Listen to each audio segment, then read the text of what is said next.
Solar, fueron elecciones en la UNCAUS, ya ahora estás confirmado y reafirmado por el voto y por la elección. ¿Qué sentís de que estuviste durante todo este tiempo antes de estas elecciones y ahora fuiste confirmado? ¿Cuáles son tus proyectos de acá en más para UNCAUS? Bueno, siento una enorme satisfacción porque la vida me dio la oportunidad de acompañar a un joven, brillante dirigente educativo, por ahora, al que le veo mucho futuro. Y creo que desde ese punto de vista estamos dando un ejemplo a la sociedad de cómo debe ser la complementación entre quienes tenemos más experiencia, más trayectoria, y quienes vienen a tomar la posta. En una sociedad en donde se suele practicar el geronticidio, y en una sociedad en donde muchas veces también se desprecia el vigor, el talento de las jóvenes generaciones. Creo que esa es la alegría más grande que siento, de poder trabajar con un joven que es menor a mis hijos, receptivo, y que me contagia permanentemente energía, ¿no? Yo soy un espécimen raro por mi origen político, por mi formación desarrollista. Diría que soy un intelectual con una enorme vocación de hacer, no solo de reflexionar críticamente sobre la sociedad, sino de llevar a cabo esa reflexión crítica, ¿no? Eso nos lo enseñó Rogelio Frigerio, abuelo, y Arturo Frondizi cuando éramos muy jóvenes. Poder practicar, poner en práctica en el mundo académico la interrelación entre la producción de conocimientos y el desarrollo de la sociedad es un desafío fascinante, y que conducir una universidad enclavada en el viejo corazón productivo del Chaco, que se tiene que reconvertir, es muy, muy estimulante para quien había hecho todas las experiencias de gestión en el Estado y en el sector privado, la experiencia provincial en el Ministerio de Gobierno, Justicia y Educación en su momento, y luego de aquella reforma de la Constitución Provincial del Chaco que conduje como ministro de Gobierno en el 94, como el primer ministro de Educación, Cultura, Ciencia y Tecnología de la provincia, luego como secretario de Programación y Evaluación Educativa en la Nación, teniendo la responsabilidad de desenvolver en el territorio y en la sociedad la Ley Federal de Educación, la Ley de Educación Superior, la Ley de Investigación Científica y Tecnológica, que se sancionaron en los 90, en los tan vilipendiados y nunca bien analizados 90, y luego coronando con el Ministerio de Educación, Ciencia y Tecnología de la Nación, que si bien fue solo un año de gestión, fue fascinante conducir la educación, la ciencia y la tecnología de la Argentina. Y poder volcar toda esa experiencia, todas esas relaciones al desarrollo práctico, concreto en el territorio, en una institución en particular, es realmente muy estimulante. Y me doy cuenta, me van a criticar por esto que voy a decir, me doy cuenta cómo rejuvenece intelectualmente, cómo rejuvenece un desafío de estas características. Y entonces me doy cuenta de lo que le pasó a Jorge Bergoglio, cuando a los 75 años había pedido su retiro como sacerdote, y fue electo papa, y hoy es un joven vigoroso, porque el desafío de la función, de la misión, realmente a uno lo rejuvenece, ¿no? Por eso es muy interesante analizar esto. Por eso la sociedad no se debería dar el lujo de practicar el geronticidio, que se da el lujo. En consecuencia, muy bien, muy bien. Respecto de los proyectos de UNCAUS hacia el futuro, UNCAUS viene de una persecución política perversa que hizo que fuera la única institución universitaria en los últimos 3 años que no recibió actualización presupuestaria. Nos creían que mataban en una actitud incomprensible, realmente incomprensible por parte de un grupo de sanpeñenses, por parte de un grupo de dirigentes políticos chaqueños y por parte de un grupo de dirigentes políticos nacionales vinculados a la educación, que ya no vale la pena siquiera recordarlos, que intentó vulnerar la normalidad institucional, seguramente fundado en este mar de sospechas que hay que se cierne sobre todas las instituciones en la Argentina, pero lo cierto es que el presupuesto de UNCAUS entre 2018 y 2019, el crecimiento presupuestario fue 0, cuando el 303 millones de pesos fue el presupuesto del 2018, 303 millones de pesos fue el presupuesto del 2019, cuando el resto de las 56 universidades nacionales tuvieron un incremento presupuestario promedio del 36%. Fue realmente, con Germán tomamos literalmente un hierro caliente que la anterior gestión había construido. Bueno, vos conocés lo que es eso. Había una base muy sólida para desplegar el trabajo que nos tocó hacer a nosotros. Pero bueno, acá yo quiero ser muy, muy claro, Andrea. La actitud de mirar para otro lado de los 10 legisladores nacionales chaqueños fue deleznable. Algunos intentaron y acompañaron algunas gestiones, pero la verdad es que la sanción presupuestaria, por más que hubiera una conducción objetada por investigaciones que se iniciaron, por denuncias que se hicieron, quienes padecían la persecución eran los docentes, los investigadores, los alumnos y en consecuencia el futuro del Chaco. Y nadie salió institucionalmente, salvo Jorge Milton Capitanich, a hacerse cargo de este hierro caliente, sino por el contrario tiraron leña al fuego. Nos consta expresamente, y también hay que hacer un reconocimiento a los funcionarios nacionales que se jugaron para defender la institucionalidad, liderados por Rogelio Frigerio, el ministro del Interior, y por Alejandro Finocchiaro, el ministro de Educación de la Nación, que junto con el presidente y el vicepresidente del FCIN, en esa época Hugo Juri, el rector de la Universidad Nacional de Córdoba, no precisamente un justicialista, un viejo dirigente radical y exfuncionario del Ministerio de Educación en gobiernos radicales, y Jaime Persic, el actual presidente del Consejo Interuniversitario Nacional, ellos se jugaron para defender la institucionalidad de UNCAUS.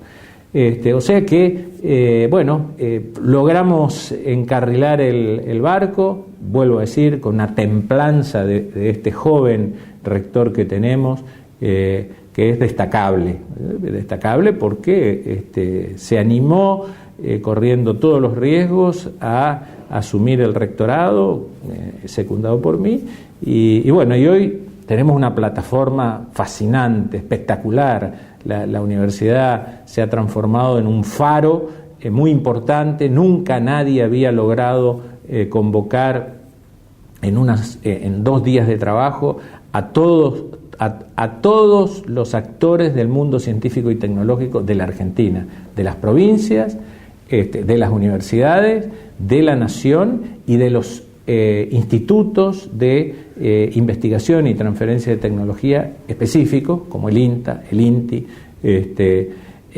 Así que de ser leprosos fuimos tocados por Jesús y curados, y hoy tenemos una plataforma verdaderamente muy, muy sólida por lo que hicieron las generaciones anteriores y las conducciones anteriores para plantearnos devolverle a la UNCAUS ese rol de locomotora del desarrollo económico y social con agregación de valor en el origen, que es para lo que la crearon sus fundadores, ¿no? Aparte de toda la cuestión institucional, política, hablaste de los legisladores, funcionarios nacionales, también tuvieron que pasar otra cuestión que fue la social y la de la sociedad, que veía que era una universidad armada y a discreción o a necesidades políticas en ese momento, y también cuestionada judicialmente de sus autoridades en su momento. Ustedes tuvieron, aparte de todas estas cuestiones que hablas de presupuesto, de cuestiones institucionales, también dentro de la sociedad del Chaco y especialmente de Saspeña, tuvieron que limpiar esa imagen también. Y a partir de ahora, ¿qué trabajo? Ya ese trabajo lo fueron haciendo. ¿Qué trabajo viene? Ahora estamos empecinados, diría yo, en fortalecer la plataforma de educación a distancia, que fue acreditada por la Comisión Nacional de Evaluación y Acreditación Universitaria, calificar los estudios que a través de esa plataforma UNCAUS ofrece a toda la comunidad educativa nacional. El año que viene vamos a crear la Secretaría de Vinculación y Transferencia Tecnológica, que no tiene. UNCAUS tiene 7 laboratorios que son verdaderas usinas de generación de conocimiento en ciencias duras, en microbiología, en química, en procesos químicos de avanzada, en biología, todos esos procesos que han logrado aislar productos, procesos basados en las materias primas locales, exigen ser transferidos a la sociedad para que la competitividad del aparato empresarial, industrial y agropecuario chaqueño y de la región se multiplique aceleradamente, y esto permita generar trabajo. Tenemos la suerte, la dicha de tener un gobernador que fue el creador de esta universidad, Capitanich, que entiende este proceso y que está dispuesto a trabajar en la misma dirección que nosotros, y en consecuencia poner todas las herramientas de promoción del emprendedurismo con base tecnológica, mirando el mercado mundial, y para eso trabajando junto con la universidad. Ese va a ser el gran desafío. Otro gran desafío que nos preocupa mucho a Germán y a mí, y que el rector está personalmente trabajando, es el de la incorporación de jóvenes a las carreras tecnológicas. Esta es una sociedad que, como se ha debilitado tanto su aparato productivo, las familias no ven a las carreras, a las ingenierías, no las ven como una buena posterior salida laboral o profesional a sus hijos, y en consecuencia estallan las matrículas de las carreras blandas, digamos, de las carreras de pizarrón, y hoy de las carreras que pueden darse a través de la plataforma de educación a distancia, como Derecho, Sociologías, Ciencias Económicas. La verdad, nos sobran abogados, nos sobran sociólogos, nos sobran contadores y nos faltan ingenieros químicos, nos faltan ingenieros agroindustriales, nos faltan ingenieros industriales, nos faltan ingenieros en sistemas, ingenieros. Nuestra prioridad va a ser, nos faltan farmacéuticos, nos faltan bioquímicos. Nuestra prioridad va a ser fortalecer mucho las carreras de base tecnológica en la universidad, y un gran desafío, o dos grandes desafíos, diría yo. Desarrollar un área de formación profesional.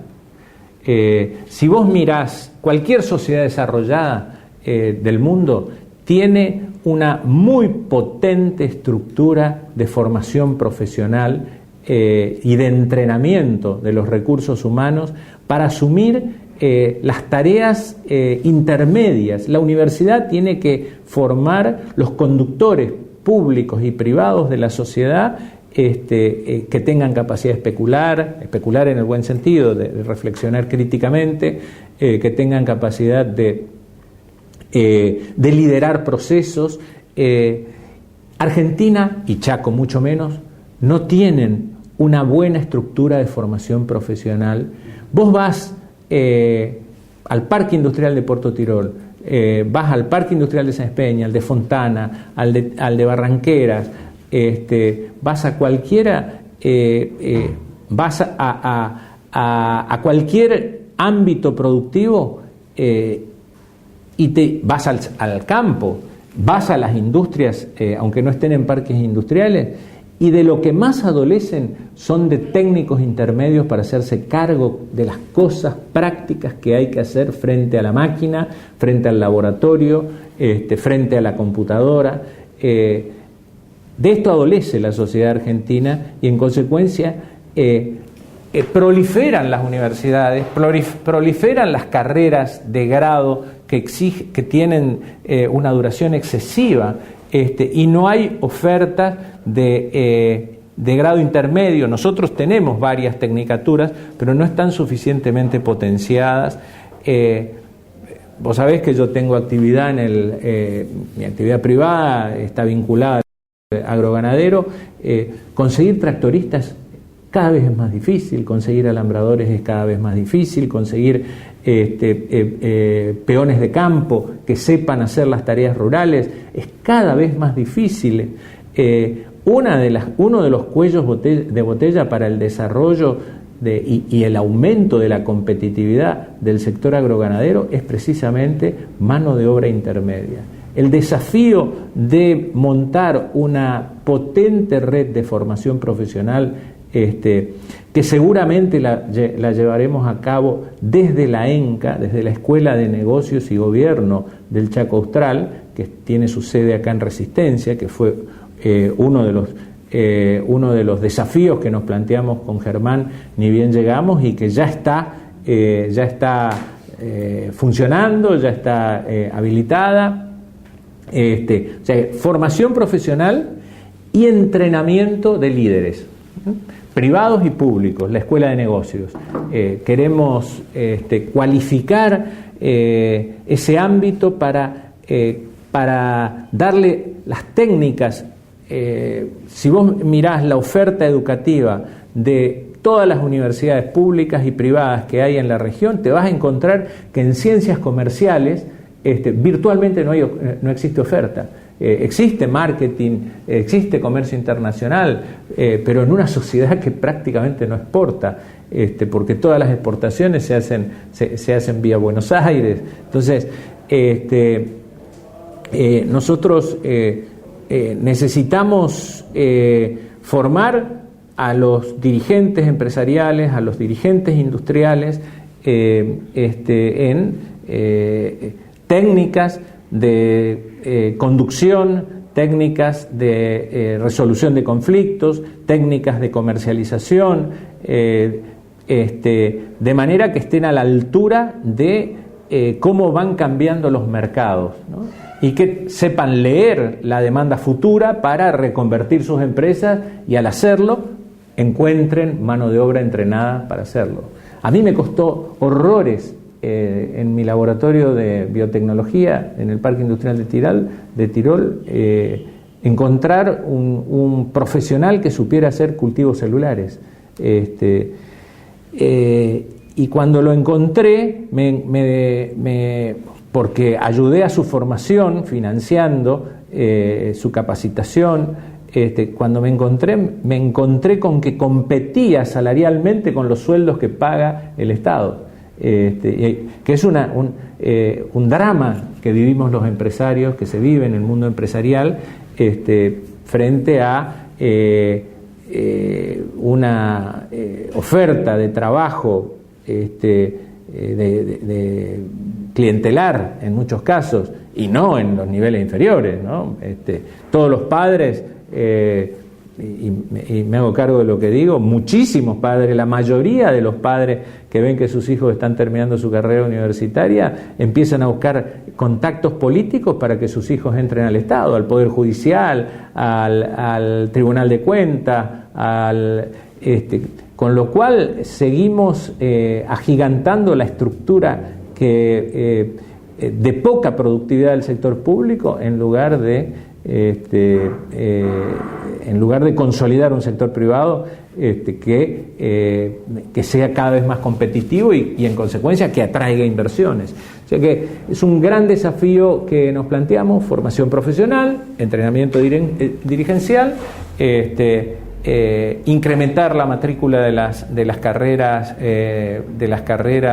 duras, de las ingenierías, y vinculación y transferencia tecnológica hacia la sociedad y hacia el sector productivo. También, cuando digo transferencia tecnológica hacia la sociedad, el otro día hablaba con Daniel Filmus, el ex ministro de Educación, Ciencia y Tecnología, y Daniel me decía, mirá, Manuel, cuando quise ascender en mi categorización, él es investigador de CONICET, me decían que no había hecho transferencia tecnológica a la sociedad. ¿Qué es sino conducir el proceso de sanción de 4 leyes, la ley de educación, la ley, en consecuencia, que es otro gran tema que discutimos en las jornadas federales de ciencia y tecnología, los mecanismos de evaluación de los investigadores en la Argentina, que seguían por la publicación de papers y no por las demandas concretas y las necesidades concretas de la sociedad. Por eso te digo un tema, el conflicto entre el piquete y la sociedad civil. Ese es un tema profundamente perturbador del funcionamiento de la sociedad, pero antes que eso es profundamente perturbadora la segregación de todos esos tipos, de todos esos seres humanos que en muchos casos son hambrientos y que se mezclan con jefes políticos o los utilizan jefes políticos. La sociedad tenemos que encontrar formas de hacer convivir, formas, para esto tiene que servir la ciencia. ¿Cómo hacemos nosotros para incorporar activamente a esos recursos humanos que hoy parece que son material descartable y que en consecuencia reaccionan agrediendo a la sociedad que los segrega? Nadie nace para cortar una calle, pero cuando rebota sistemáticamente, cuando se quiere incorporar al mercado laboral porque no hay oferta y no tiene capacitación, el ser humano, antes de dejarse morir o dejarse matar inconscientemente, trata de sobrevivir de cualquier manera. Así que esa producción, para eso creamos la Cátedra del Encuentro, a cargo del padre Rafael del Blanco. En fin, es muy estimulante todo lo que nos proponemos hacer, y obviamente comunicarlo y como ustedes nos permiten hacerlo es un eslabón central en el proceso de que un CAUS cumpla el rol para el cual fue creado, ¿no? Vos hablás de tecnicaturas intermedias, salidas laborales más rápidas, pero también hay una cuestión que tiene que ver que está trabajando algo también UNCAUS es con el tema ecología, pero en realidad el productor o la gente no sabe bien cuál es el trabajo, por ejemplo, del ingeniero químico o el ingeniero en alimentos, que por ejemplo en el caso de ingeniero de alimentos, la función del ingeniero en alimentos cumplió siempre, hasta hoy día, los veterinarios o los bioquímicos. Hay una mezcla en tema de funciones. Incumbencias. Sí, la importancia también del ingeniero químico, cuando visitaba la UNCAUS, el tema de los desechos de los animales, producir energía. La gente no sabe qué hacer, no sabe qué hacer con esos desechos, no sabe qué hacer con un montón de cuestiones que afectan la ecología. Y por otro lado, el tema de las incumbencias en las carreras, por no existir, no sé si colegiación, pero asociaciones que los proteja. Si bien no es la función de la UNCAUS o de una universidad, sí un seguimiento o un ver si tienen una salida laboral cercana a donde viven, porque muchos de ellos tienen que irse a otras provincias o inclusive al exterior. Bueno, tocaste un tema hipersensible, que es el de las incumbencias profesionales.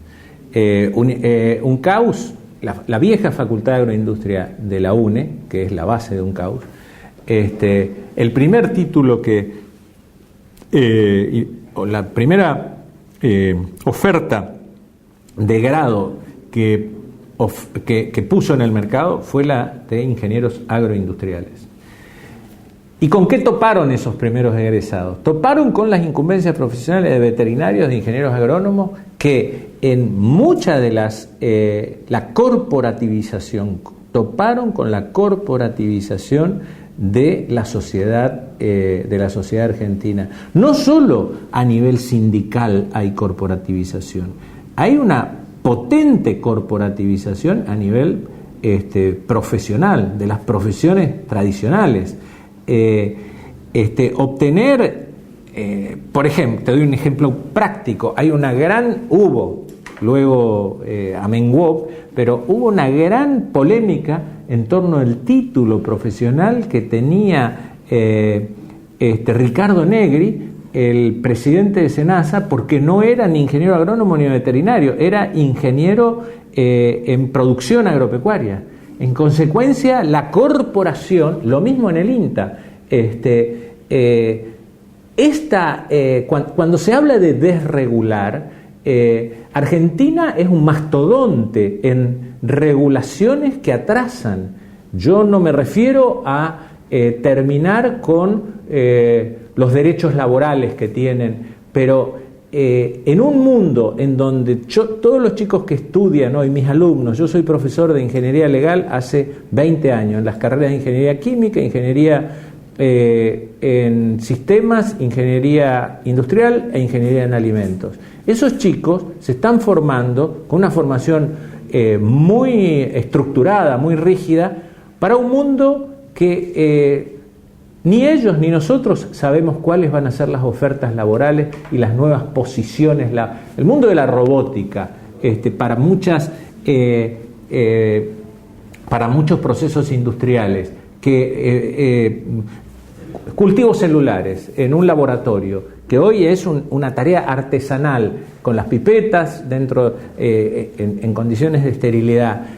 Ya hay laboratorios en el mundo que están fabricando absolutamente automáticamente. Entonces, vos tenés que formar un ingeniero químico. Vos te referías, yo soy hijo de un ingeniero químico y soy un ingeniero industrial frustrado, en realidad, que se va a encontrar con un mundo de demandas laborales desconocido en el momento de terminar su graduación profesional.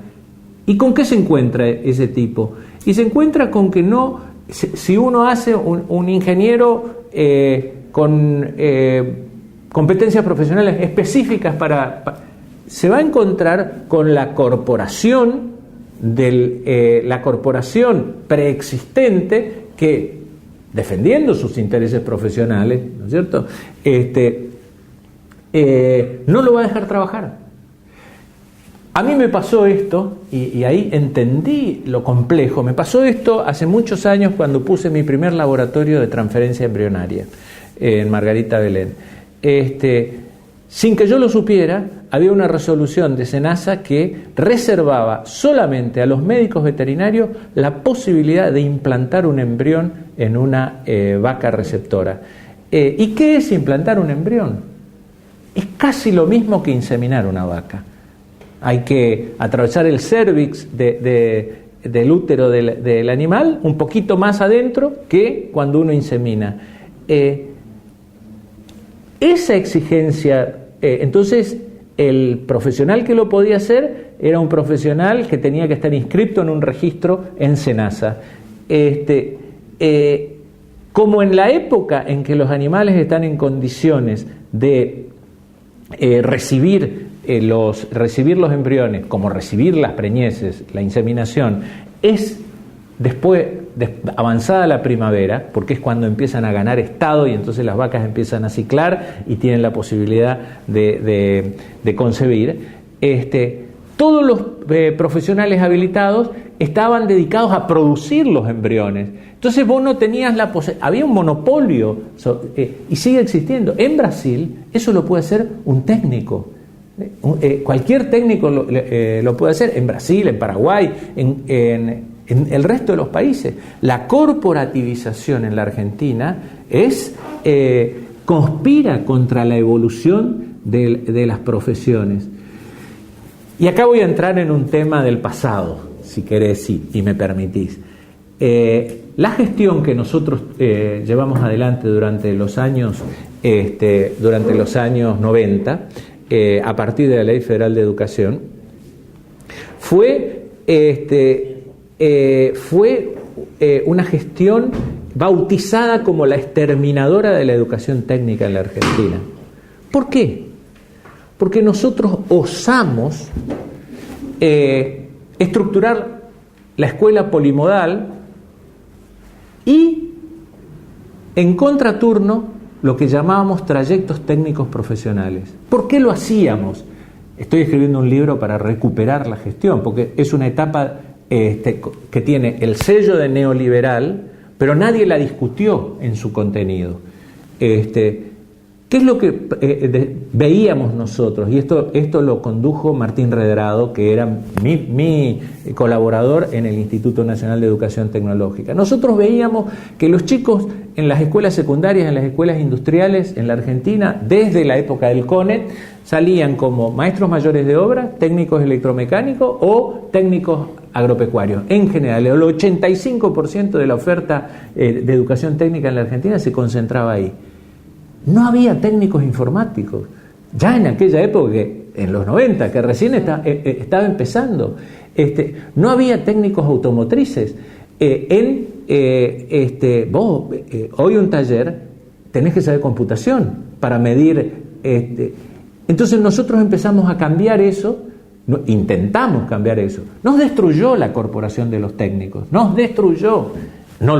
Cometimos una cantidad de errores en la implementación seguramente, pero el diagnóstico era, señores, la escuela secundaria tiene que consolidar su formación básica de fundamentos en lo que era en aquella época el tercer ciclo de educación general básica y el primer ciclo y el polimodal, con trayectos técnicos profesionales amplios.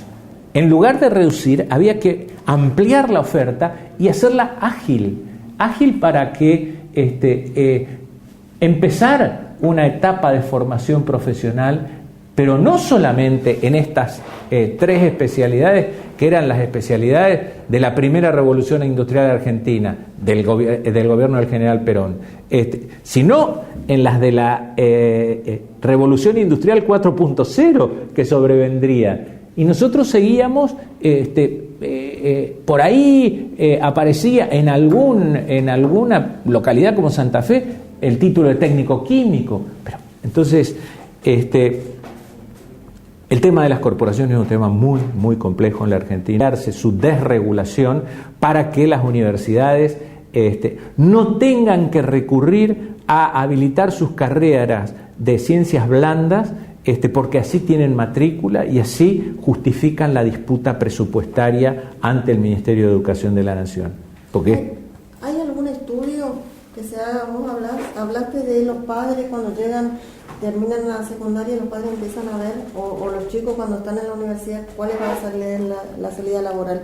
Eso que vos hablás del tema de las corporaciones y compañías, ¿afectan a que la gente o los jóvenes elijan las carreras tradicionales porque consideran que van a tener más salida laboral? Sí, y esto afecta a que todas estas carreras como las ingenierías, las tecnicaturas y todas estas están más afectadas por las corporaciones. Totalmente. Y por eso yo te decía, una obsesión de Germán Oestman, del rector nuestro, que él personalmente sale a recorrer el interior y otras provincias contando la oferta que tiene UNCAUS, porque la gente al ver que no hay en su pueblo, a donde quiere que su hijo siga viviendo, que no hay en su pueblo una fábrica en donde se puede incorporar para organizar el proceso de producción y que sea necesaria las competencias que tiene un ingeniero industrial, dice, no, nene, estudia ciencia económica, que te vas a dedicar a liquidar impuestos y acá tenés los comercios del pueblo.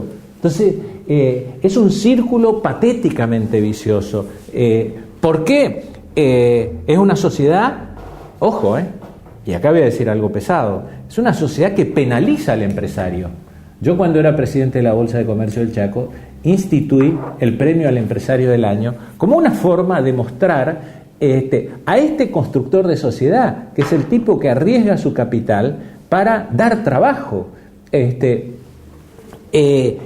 La sociedad, lo único que endiosa, por eso es muy importante la autocrítica de la sociedad respecto de esto, lo único que endiosa es el Estado, indirectamente. Por eso quiere formar a sus hijos como médicos, que obviamente tienen una demanda, pero es una carrera durísima, durísima para los que la hacen, porque es larga, compleja, y termina concentrándose en las urbes y no atendiendo la demanda de la periferia. Por eso UNCAUS tiene la Facultad de Medicina con orientación social, que es única en la Argentina. Medicina, ciencia de contador público, derecho, que es lo que conocen porque pueden trabajar en el Estado o en actividades de servicio vinculada al Estado. ¿Y para qué le va a servir a mi hijo el título de ingeniero químico? ¿Para qué le va a servir el título de ingeniero en alimentos? ¿A dónde va a trabajar? ¿Qué va a hacer? ¿Se va a tener que ir a Vaca Muerta? Entonces, no justifica la inversión comunitaria, el direccionamiento de los impuestos a carreras que no son transformadoras. Pero esto exige una enorme convicción por parte de las autoridades de las casas de altos estudios, porque es romper una tendencia. Y bueno, nosotros con Germán afortunadamente coincidimos 100% en esta orientación, que fue el origen de esta universidad. CAEN, el JUDIS, que es muy vituperado, pero nadie reconoce ni rescata esa enorme construcción que fue una transformación de esa Espeña monumental. Me decía un dirigente empresarial el otro día, empresarial del comercio y de la industria del Chaco, saespeñense, me decía, mira Manuel, en Saespeña las crisis se sienten menos porque acá vienen 10.000 chicos de afuera a vivir, la industria inmobiliaria está rozagante, bueno, ahora todo entra en crisis, ¿no es cierto? Pero en consecuencia, pero la visión, para no irme de la visión que tuvieron de hacer en el corazón productivo tradicional del Chaco, de producción primaria, que es Saespeña, hacer una universidad para formar recursos humanos, para retener en el Chaco esos recursos humanos para que sirvan para agregar valor, para industrializar esas materias primas, y en lugar de... fue una visión excepcional, que ahora hay que continuarla, y es lo que estamos tratando de hacer. Si bien no se mezcla lo que es la política a una casa de altos estudios, no, se mezcla, lamentablemente se mezcla. Algo vos planteaste con respecto a una crítica a los legisladores nacionales, a reconocimiento al que actualmente fue electo gobernador de la provincia del Chaco. ¿Qué esperás de esta nueva gestión o qué le pedís a esta nueva gestión, tanto provincial o como al futuro presidente, con respecto a la educación, siendo tu experiencia también como ministro de Educación de la Nación? Bueno, en primer lugar, muy brevemente trataré, no obstante en mi pasado español charlatán, de decirte que lamentablemente la universidad en la Argentina, y esto fue... yo en general no soy un tipo políticamente correcto, por eso y voy a hacer una crítica a quien pervirtió la universidad argentina en el retorno de la democracia, que fue Raúl Alfonsín. Hoy se critica, Raúl Alfonsín intervino todas las universidades nacionales y puso jurados afines a su partido, lo cual garantizó el control de la universidad pública de gestión estatal en la Argentina por el radicalismo y sobre todo las principales universidades nacionales, Buenos Aires, Córdoba, La Plata, Litoral, por ese partido. Consecuencia, obviamente, esto fue así. Cualquiera que fue así, luego de una dictadura que había diezmado la educación argentina, había que democratizarla, pero realmente, junto con su democratización, se partidocratizó la universidad. Y es de público y notorio, y así funciona. A nivel nacional hay dos bloques. Un bloque que se llama reformista, que es el bloque radical, en el que está la UNE, y otro bloque que es afín al justicialismo, en donde hay una gran cantidad de dirigentes universitarios justicialistas y algunos de otros partidos. Esto no es bueno, pero es así, hay que reconocerlo, y no hay que hacerse el inocente cuando se habla de esto. Ni unos ni los otros, y acaba de suceder en la distribución de la planilla B presupuestaria. Todas las universidades conducidas por el partido oficialista fueron beneficiadas en el incremento presupuestario que está tratándose en la... es patético. La sociedad argentina es patética en este sentido. Es patético que la autovía de la Ruta 11 esté paralizada desde que cambió el color político y que...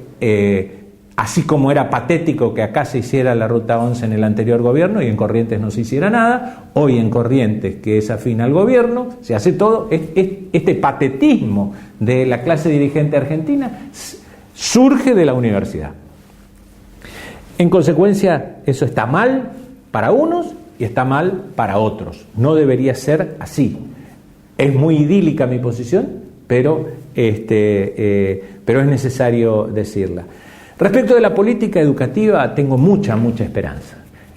Hay conciencia a nivel nacional, primero, hay conciencia de los errores que se cometieron, pero hay conciencia de la enorme política educativa científica y tecnológica que durante los años del gobierno de Néstor y Cristina Kirchner se llevó adelante en la Argentina. Negarlo, y obviamente lo dice alguien que fue ministro de un gobierno con el cual el kirchnerismo no fue precisamente magnánimo en reconocer la inversión en educación, ciencia y tecnología que se hizo durante el gobierno de los Kirchner mantuvo la tendencia del gobierno de Menem. Cuando uno mira los números reales, descarnadamente, se llegó al 6%, al 6% del Producto Bruto Interno que había sido dispuesto como inversión. Ahora, no hubo prioridades. Y esto lo admiten los propios conductores de aquella época.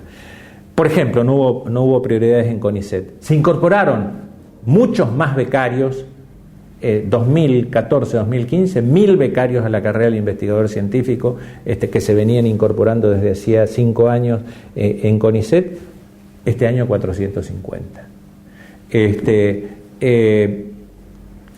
Pero el 80% en el cono metropolitano, en aquella época.